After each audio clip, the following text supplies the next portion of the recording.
les ministres, messieurs les secrétaires d'État,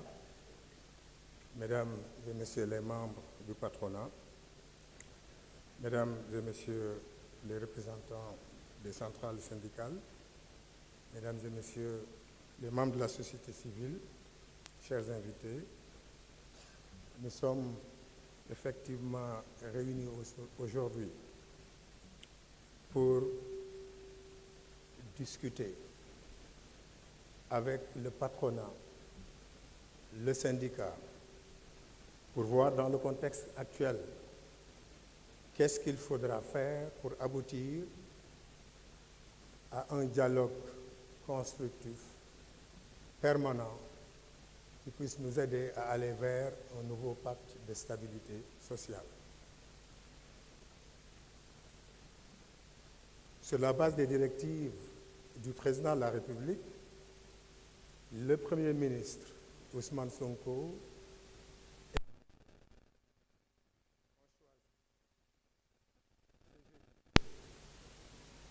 27 février 2024 pour être le point de départ d'un dialogue constructif basé sur la vérité, comme je l'ai dit tout à l'heure, qui va nous permettre d'avoir une stabilité sociale qui puisse nous permettre de mettre en œuvre l'agenda de transformation Sénégal 2050. Nous le savons tous, sans stabilité sociale, il ne peut pas y avoir de production. Et s'il ne peut pas y avoir de production, il ne peut pas y avoir de développement. Et c'est dans ce contexte, effectivement, que ce dialogue a été lancé. Nous savons tous qu'il y a eu un pacte de stabilité sociale qui date de 2014. 10 ans après, ce pacte doit être revu. Il doit être effectivement évalué. Parce que l'environnement a changé, ce pacte doit évoluer. Donc le pacte de stabilité sociale qui existe aujourd'hui date de 2014. Il avait été signé à la clôture de la première conférence sociale par le gouvernement, le patronat et l'ensemble des centrales syndicales. Son objectif général était de contribuer à l'instauration et à la consolidation d'un climat social apaisé, propice à une émergence économique. Nous parlons maintenant de l'agenda de transformation économique, vision 2050. Ce pacte devait effectivement permettre, comme je l'ai dit tout à l'heure, d'aider à la transformation structurelle de l'économie, d'aider à une amélioration significative des conditions de vie des populations et le renforcement de la sécurité, de la stabilité et de la gouvernance de la protection des droits et libertés et de la consolidation de l'état de droit. Ces problèmes sont toujours actuels. Pendant ces 10 années, effectivement, le pacte a connu certaines réalisations. Les résultats les plus notoires ici concernent la signature de plusieurs conventions collectives. Nous allons y revenir tout à l'heure, Monsieur le Premier ministre, quand nous ferons l'état des lieux des revendications sociales, syndicales.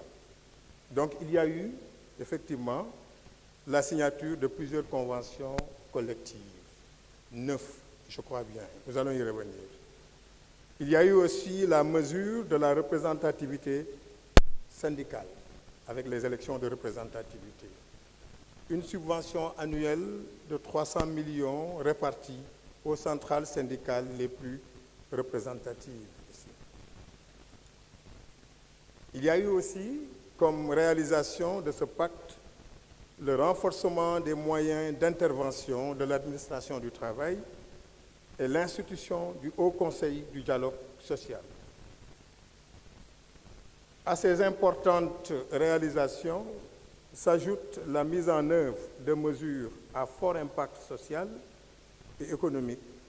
notamment la retraite à 60 ans dans le secteur privé, l'instauration d'une pension de retraite minimale,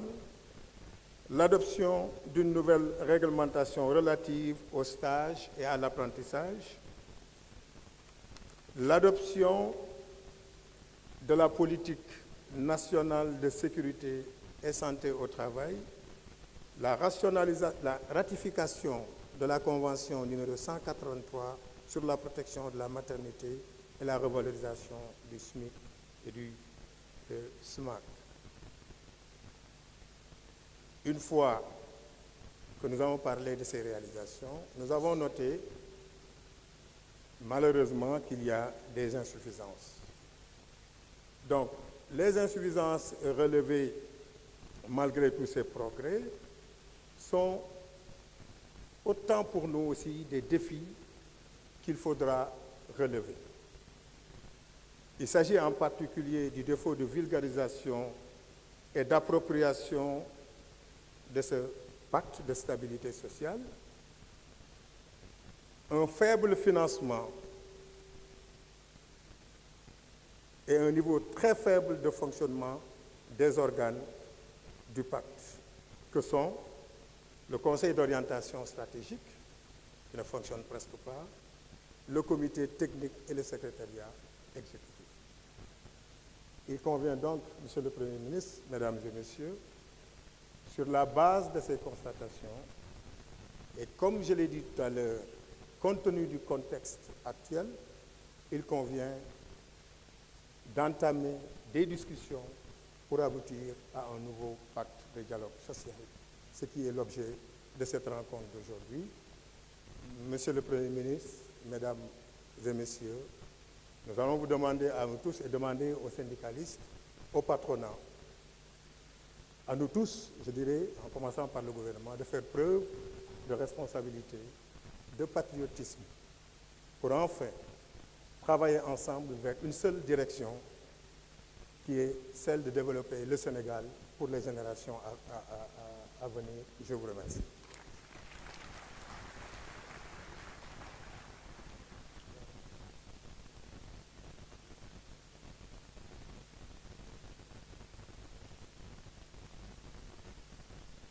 Merci beaucoup, Monsieur le ministre du Travail, de l'Emploi et des Relations avec les institutions, Monsieur Abbas Fall. Mesdames, Messieurs, nous allons poursuivre l'introduction, toujours avec le gouvernement. Et cette fois, je vous prie d'accueillir Monsieur le ministre des Finances et du Budget, Monsieur Cheikh Diba.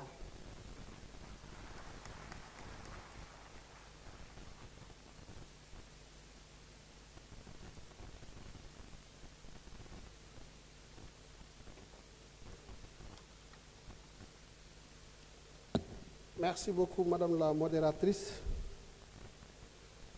Je voudrais saisir l'occasion pour saluer le Premier ministre, les membres du gouvernement, tous les acteurs sociaux et les représentants du patronat ici présents. Et après le ministre chargé du Travail et des Relations avec les institutions,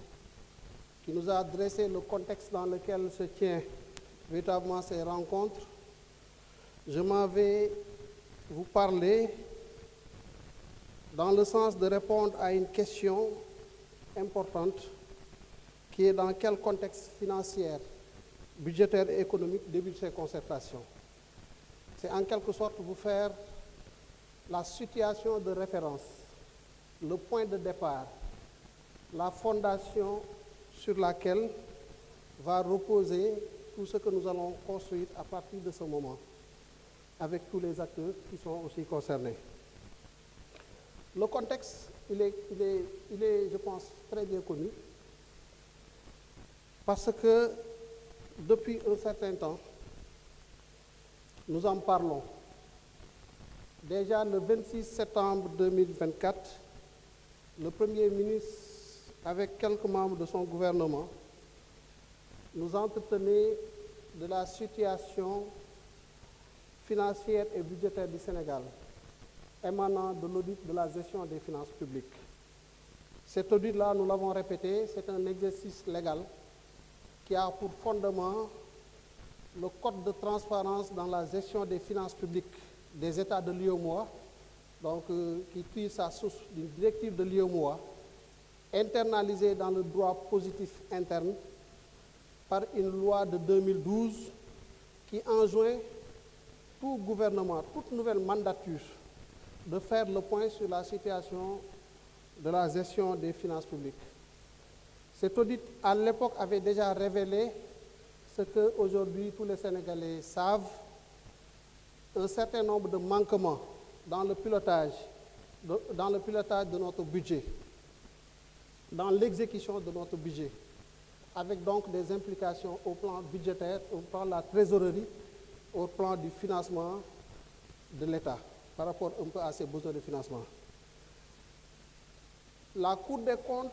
le 12 février dernier, c'est-à-dire qu'il y a environ 15 jours, a publié le rapport définitif d'audit du rapport de l'Inspection générale des finances qui faisait le point sur cette gestion des finances publiques. Et qu'est-ce qu'il faut retenir de cette certification du rapport? C'est une confirmation, j'allais dire une confortation des constatations qui avaient été déjà faites et communiquées par le Premier ministre, à savoir des manquements sur la gestion de nos recettes, de nos ressources publiques, des manquements sur la gestion de nos dépenses, mais des manquements sur la gestion de la trésorerie de l'État. Venons-en aux manquements sur les recettes.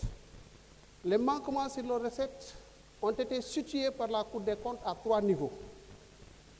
C'est des rattachements irréguliers de recettes d'une année N à une année N-1. Qu'est-ce que cela signifie? Cela signifie que dans l'exécution budgétaire, il nous arrivait en tant que pouvoir public de prendre des recettes de l'année 2025 par exemple, ou des recettes de l'année 2024 que l'on comptabilisait au courant de l'année 2023 pour réduire le déficit budgétaire de cette année de comptabilisation.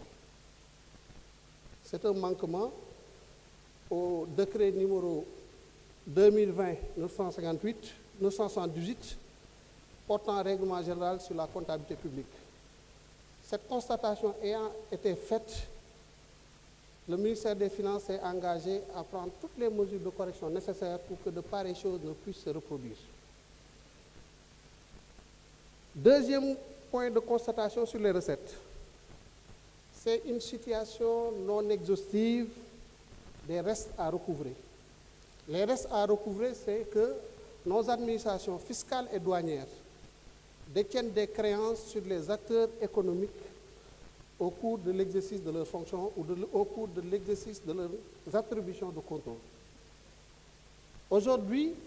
ce qu'il faut constater, c'est que nos administrations peinent à dire quelles sont exactement les étendues de ces restes à recouvrer, qui détiennent les étendues de ces créances sur les acteurs économiques. Cela pose un problème de traçabilité, cela pose un problème de suivi, mais cela pose également un problème de reporting que nous, ministère des Finances, nous nous engageons à bien adresser pour dépasser définitivement ces contraintes. La troisième constatation sur les recettes, c'est véritablement une absence de visibilité sur l'évaluation des dépenses fiscales. Une dépense fiscale à côté d'une dépense budgétaire correspond à une renonciation de recettes en lieu et place d'une exécution de dépenses. Ça revient au même. Au lieu de subventionner, la dépense fiscale correspond au fait que les pouvoirs publics peuvent renoncer à des recettes qui leur sont dues pour soutenir un secteur économique. Compte tenu des objectifs économiques qui sont fixés aux exonérations, aux mesures donc de renonciation de recettes, cela peut se concevoir. Mais un État doit avoir une visibilité, un rapport d'évaluation sur ces dépenses fiscales qui sont consenties pour les secteurs économiques, de façon à pouvoir faire un bilan coût-avantage, un bilan d'efficacité, un bilan même d'efficience sur ces renonciations que nous faisons. Est-ce que ça nous permet fondamentalement d'atteindre les objectifs que nous nous sommes fixés? Nous avons constaté que les manquements se trouvaient là aussi à ce niveau-là. J'en finis avec les recettes. Je viens sur les manquements pour les dépenses publiques. Les manquements sur la dépense publique, fondamentalement, concernent d'importants transferts que l'État fait au profit des services non personnalisés de l'État.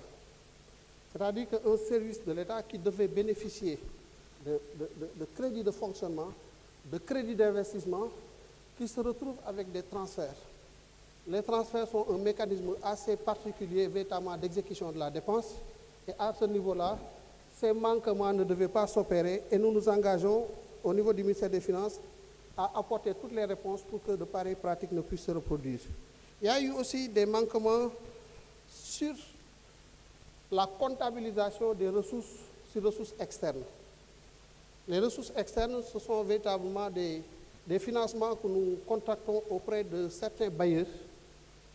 qui présentent une nature assez particulière. C'est la concessionnalité des ressources qui sont utilisées, donc des ressources à des coûts assez abordables,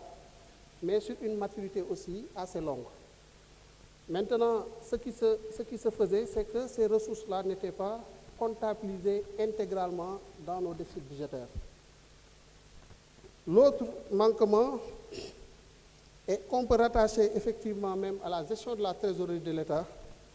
c'est l'importance des dettes bancaires contractées hors circuit budgétaire. C'est-à-dire que l'État, le constat que nous pouvons faire à partir de ce moment, sur la base de tout ce qui a été rappelé, c'est que sur la période de l'étude, 2019 au 24 mars 2024, l'État du Sénégal a largement vécu au-dessus de ses moyens. Et pour couvrir une partie de ses dépenses, s'endetter sur le marché bancaire local. Et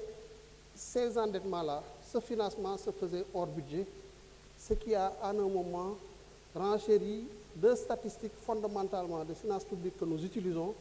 pour faire la communication que nous faisons par exemple aujourd'hui, c'est le déficit budgétaire. En lieu et place d'un déficit budgétaire moins de 5,5% communiqué sur toute la période de manière officielle, l'audit de la gestion des finances publiques a révélé que le déficit budgétaire réel du Sénégal est à 11,1% sur la période considérée. Vous pouvez apprécier donc l'ampleur des dérapages que nous avons consentis, que nous avons constatés sur la période sous revue. Ce déficit-là, naturellement, s'est répercuté sur le taux d'endettement de la République du Sénégal. Officiellement, nous communiquions une statistique de 74% de taux d'endettement. L'audit a révélé que nous sommes très loin de cette statistique-là. Plus exactement, nous sommes à 99,67% de taux d'endettement. C'est-à-dire que la dette de l'État du Sénégal, à ce jour, est presque égale, vraiment presque égale, à la totalité des richesses qui sont créées sur l'étendue du territoire national. Voilà ce que cela signifie. Voilà véritablement donc le tableau qu'il convient de considérer pour ce qui concerne la situation de base de nos finances publiques. Cela se passe dans un contexte aussi assez particulier, où l'environnement national, sous-régional et international fait face à plusieurs défis. Défis dans notre environnement avec les pays voisins qui sont dans des situations précaires, avec des implications au plan sécuritaire, défis par rapport à ce qui se passe en Europe, un peu Europe de l'Est, crise russo-ukrainienne, défis par rapport à ce qui se passe aujourd'hui au Moyen-Orient, avec le conflit israélo-palestinien qui s'est étendu au Liban, dans une certaine mesure au-delà même du Liban en Iran, avec toutes les implications que cela pourrait avoir demain sur les cours fondamentaux qui constituent les hypothèses de base sur lesquelles nos économies sont fondées, à savoir le cours du baril du pétrole mais aussi le cours du dollar. Cela signifie que nous sommes dans un environnement d'incertitude. Et quand on est dans un environnement d'incertitude, avec des marges budgétaires plus ou moins étanches, je viens de vous présenter donc la situation de la dette, de notre déficit budgétaire. Ma foi, il faut être regardant, il faut être circonspect, il faut faire attention à la façon dont nous pilotons notre budget. C'est notre responsabilité de faire ce travail-là. Nous sommes en train de définir le cadre. Nous avons aujourd'hui défini une matrice de mesures de réforme pour reposer notre économie, notre budget sur les trajectoires de consolidation budgétaire qu'elle n'aurait jamais dû quitter d'ailleurs. Et à l'horizon 2027, nous espérons pouvoir revenir à l'orthodoxie si les mesures que nous avons identifiées sont mises en œuvre. Voilà donc les éléments que je voulais partager pour dire que Sénégal fi mu toll mooy ay audit yu ñu def ci suñu réew ci doxalinu suñu réew nu ñuy doxalee suñu gafaga réew ak fan la suñu économie toll audit yooyu wane ne 2019 ba 2024 ba mars 2024 Sénégal kat dafa dund ñoo xamante ni ëpp na ay moyens ay am-amam li ñu doon dépensé romb na suñu am-am loolu andil ñu am déficit budgétaire boo xam ne mi ngi toll ci 11,1%. maanaam téeméer yoo jël fukk ak benn ya li nga dundee da nga koo jéggaani da nga koo leb bokkul ak sa moomeel nga war ko fay loola ci li nga xam ne moom lañ yoonal ci UEMOA mooy ne téeméer boo jël ñett rek lañ la may nga mu jugee ci loo xam ne méngoowul ak sa am-am ñun ñu romb ñett yooyu romb double ba juróom benn bay bëgg a romb triple ba romb nañ sax triple ba bay bëgg a romb quadruple ba loolu day wane ne Sénégal dafa dund ci façon boo xam ne mënu antanu ko te koo xam ne nag da nga wàcc yoon bi olof nee na boo dëppul fii fan la rek ngay mujjee fii fan la suñu bañee mujj ci fii fan la nag dañu war a taxaw xoolaat situation réew mi ni muy doxee te loolu càmbar nañ ko gis nañu ñun li nga xam ne moom bu ñu ko defee fii ak 2027 maanaam fii ak ñetti at Sénégal dina dellu ci situation bi nga xam ne moom la waroon a foofu la waroon a toll. léegi mesures yooyu dafa am solo pour ñu wax ci mesures yooyu nga xam ne suñu malade bii ñu yor moom lañ ko war a appliquer ci wàllu faj mi ngir mu jógaat ba mën a doxe ay soxlaam wax naa ko ci recette yi ne moom mooy jafe-jafe yi ñu amoon ñu constaté ko ci audit bi wax naa ko ci dépense yi ñu waxaat ko audit bi constaté ko wax naa ko aussi ci façon bi nga xam ne ñun moom la ñuy lebee bu ci nekk nag xalaat nañ ci ay saafara yoo xam ne bu ñu ko doxalee ñun ñëpp ñu ànd ci incha allah rabbi fii ak 2027 suñu malade bi yaakaar nañ ne dina jóg doxi soxlaam bu mënul di daw di ko dox it dana ko mën a dox bu dëgër jëm ci nu mu fajee ay soxlaam ci wàllu recette yi li ci jiitu mooy premier ministre wax na ko ci déclaration politique générale am mooy ne balaa nga naam ne fa mooy tekki ne boo bëggee dépenser da ngay am loo def sa poche soo mënta génnee sa poche di dépenser ci leb ngay mujj te boo dëkkee ci leb da nga toog foo xamante nii dinañ la taxawu ndax leb tamit fay moo ko yor te fay pour nga fay foog nga am loo fay ñu xool ñun lan la ñu am di ko jëfandikoo muy suñu alalu bopp di suñu moomeelu bopp ñu ne mooy impôt ak douane premier ministre nañu wàllu impôt et douane doxin bii laa ci bëgg muy jox benn lettre de mission boo xam ne ñun la ko adressé ministère des finances réformer leen code général des impôts réformer leen code général des douanes méngale leen code yooyu ak suñu économie nu muy doxee ci wàllu suuf si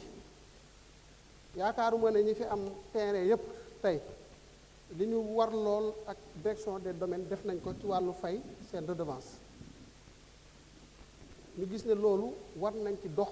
war nañ ci sensibiliser nit ñi war nañ yar sénégalais yi gunge leen ci xam ne boo yoree suuf li nga ci warloog état da nga ko war a fay ndax ci loolu la état di compter ngir dund ñu ne suñu économie bi dafa dox lu bari jamono ji ñu toll nii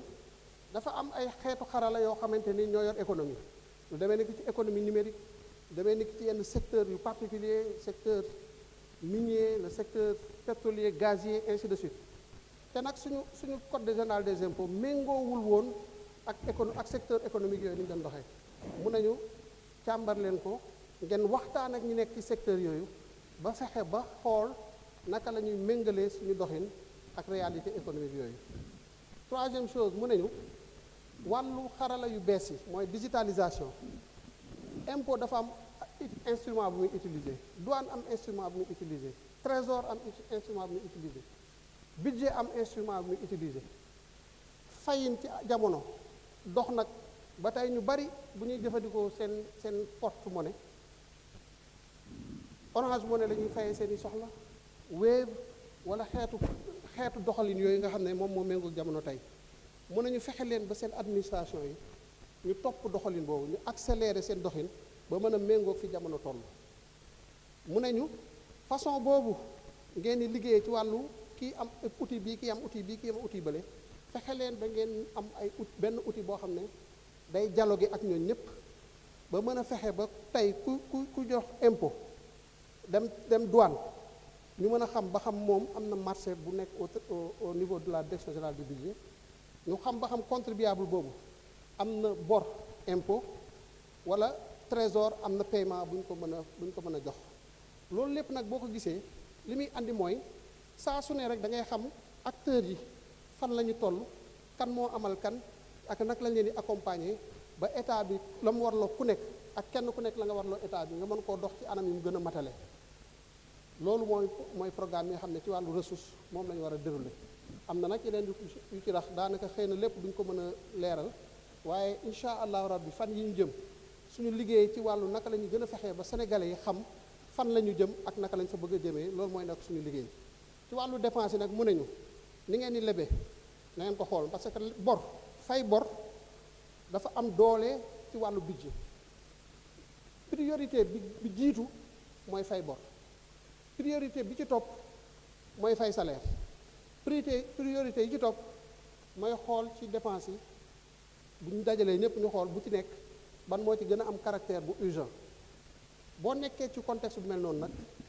mu nañu kon da ngeen di fexe ba ni ngeen di lebe ngeen koy xool ndax bor bi kat moom moo jiitu ci li ñu war a fay bor boobu ñu ne naka la ñuy fexee ba wàññi ko parce que diis na nag fi may wax ak yéen nii ci 2025 bi ñu toll état du Sénégal war naa génne lu ëpp ñetti junni ci ay milliards yoo xam ne da koy fayee bor ren nga xam ne balaa ngaa tàmbale sax dañ fay fekk pax moo xam ne ci ñetti junni ak téeméeri milliards yu topp yu ñu war a fay ñu ne kon am na lu ñuy tuddee gestion active de la dette bor boobu dañ ko war a fay dëgg la waaye mën nañu waxtaan ak acteurs yi ci wàllu xool pic de remboursement yooyu naka la ñuy demee sur le marché am ay taux yu gën a favorable ñu jënd yenn ci bor yooyu ba fu ñu waroon fay ñetti junni nangam ci ay milliards ñu fay fa lu ko yées li ci des ñu tas ko ci ay jamono yu gën a sori ba pare ci ay taux yoo xam ne moo gën a méngoo ak suñu kantan fi ñu toll loolu moom mooy gestion active de la dette et c'est important de le faire li ci topp mooy masse salariale bi diggante 2019 ak léegi suñu masse salariale dafay daw bu xaw a jéego yu xaw a am doole jéego yoo xam ne moo ëpp suñu économie li mu ñuy àndil moo ëpp tamit suñuy recette fiscale rythme bi muy dawee ñu ne loolu war nañ ko seet xam nañ fu mu jógee dañoo gis ne 2018 dafa am ay mesures yu état bi engagé woon fexe ba respecté ko nag loolu am impact bu mu am ci suñu économie 2022 am ay mesures yu état bi amoon mu respecté ko loolu am ay jeexital ci gestion de la masse salariale ñu ne kon masse salariale bi tamit bokk na ci li ñu war a saytu façon bi muy doxee ñu xool dépense de fonctionnement ni état di dundee ñu gis ne am na ci yu bari yoo xam ne xëy na ñu ngi ko doon def amaana baax na waaye mën nañ fexe ba objectif bi ñu ci doon wër ñu atteindre ko te lañ ciy dépensé duñ ko def mooy mesures yi ngeen dégg jamono yu weesu état bi doon ko wax muy ci wàllu mission yi yi nga xam ne moom la fonctionnaire yi di def bitim réew muy ci wàllu suñu encre suñuy machine à café suñuy télé courant bi muy consommé ndox bi ñuy consommé ci suñu bureau yi yooyu yëpp papier bi ñu xool yan xeetu doxalin la ñuy amee yoo xam ne dépenses yooyu dana wàññeeku. ñu gisaat beneen point boo xam ne bu am doole la muy une quatrième constatation ci dépenses yi mooy subvention yi ñuy def ci énergie bi at mu jot état du Sénégal dina jël lu tolloog juróom-ñaar téeméeri milliards def ko ci ay subvention ci secteur énergie juróom-ñaar téeméeri milliards boo ko xoolee bari na lim mën a def boo koy xool ci wàllu ay hôpitaux ci wàllu ay école ay lycée ay université moom lu baree bari la lañ ci mën a def lu baree bari ci ay tali ak yooyu waaye loolu nag il faut ñu xool ko ndax subvention yi wax dëgg yàlla man ma nekk sénégalais ne am naa xaalis ba mën a jëndal sama bopp oto ba mën a dox sama yite ci sama oto ne waaye nag dañ may su may jëndee essence wala gasoil na ma état bi fayal benn partie bi sénégalais yi am moyen jënd oto bariwuñ de sénégalais yi nekk ci gox-goxaan yi am ay jafe-jafe ndox war a naan am ay jafe-jafe faju war a faju am jafe-jafe dund war a jënd ceeb dëwlin nga xam ne ñoom foofu la seen yite toll xalaatuñu jënd oto léeg-léeg sax ñu ci bari vélo sax mën na am jafe-jafe ci ñu am ko boo jëlee 600-700 milliards def ko ci subvention ay xeet yu demee noonu kooku nga xam ne moom fële la nekk xalaatu loolu bokku ci loolu dafay am problème ñu ne kon nag nañu xoolaat suñuy subvention naka lañ koy defee waxuñ ne nañu bàyyi subvention de loolu léeg-léeg nga dégg ko waaye waxuñ loolu waaye dañ ne ci ni ñuy subventionné nañu xool ban yoon moo gën est-ce que Cheikh Diba ministre des finances bi am otoom état bi am lu mu warloog moom di ko fay nga xam ne wax dëgg yàlla dañ may fay mu néew mu gàtt soxlawu ma nag état bi mu gunge ma di ma fayal sama carburant muy sama essence waaye sama gasoil te fi may wax ak yéen ni état bi mu ma koy fayal ñu bari ñu nekk fii nga xam ne sama kon naataango ministre yi état bi mu ngi leen di fayal gasoil di leen fayal carburant te wax dëgg yàlla soxlawuñ ko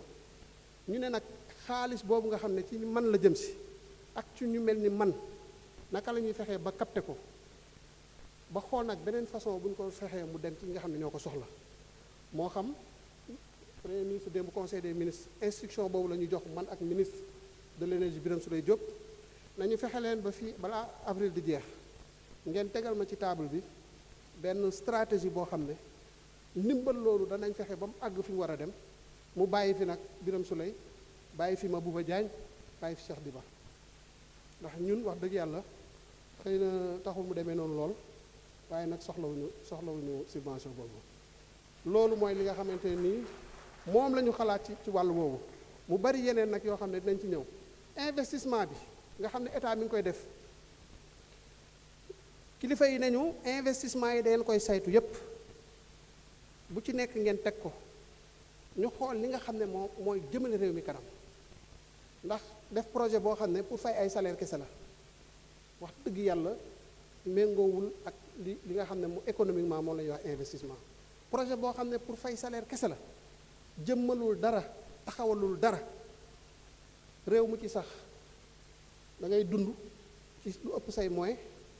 di leb te buñ ne lee li nga leb foo ko def boo gëstoo doo gis dara ñu ne kon revue de portefeuille projet par projet liggéey boobu ni ñu koy dox premier ministre mi ngi ko teg ci loxo secrétaire général du gouvernement monsieur Alamine Lo ba jamono ji may wax ak yéen ni projet yépp teg nañ leen sur la table ba xam yan projet lañ fi génne li ñu supprimer ci ay projet rien que sur le budget de l'année 2025 mat na ëpp na téeméeri projet la ñu ca jële ci ay économies yoo xam ne mën nañ ko def feneen ëpp na ñaar téeméeri milliards loolu mooy liggéey bi nga xam ne suñ ko boolee bu may bañ a xaabaabal daanaka xaw naa ko def sax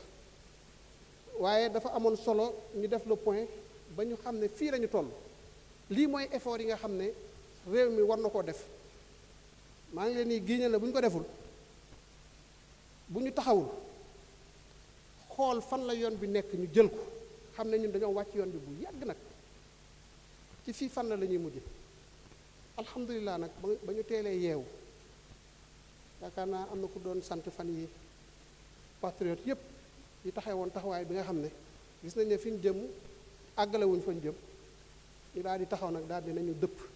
dëpp boobu nag moo war a continuer ginnaaw bi ñu ko defee ci ay carte ginnaaw bi ñu ko defee ci wàllu politique dëpp boobu dañ ko war a def sur le plan budgétaire te ci loolu la ñuy woote yaakaar naa ñu ñaan yàlla ñu àgg ci ak jàmm en avant pour la mise en œuvre de toutes ces mesures de réforme parce que si nous ne le faisons pas on sera là encore en 2027 à constater les dérapages et ce ne serait pas responsable pour nous, ce ne serait pas responsable pour le peuple. Je vous remercie de votre aimable attention.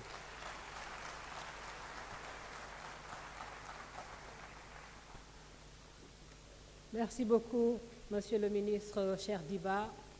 Merci également au ministre Abbas Fall pour ce segment introductif donc, qui lance bien les travaux de cette grande rencontre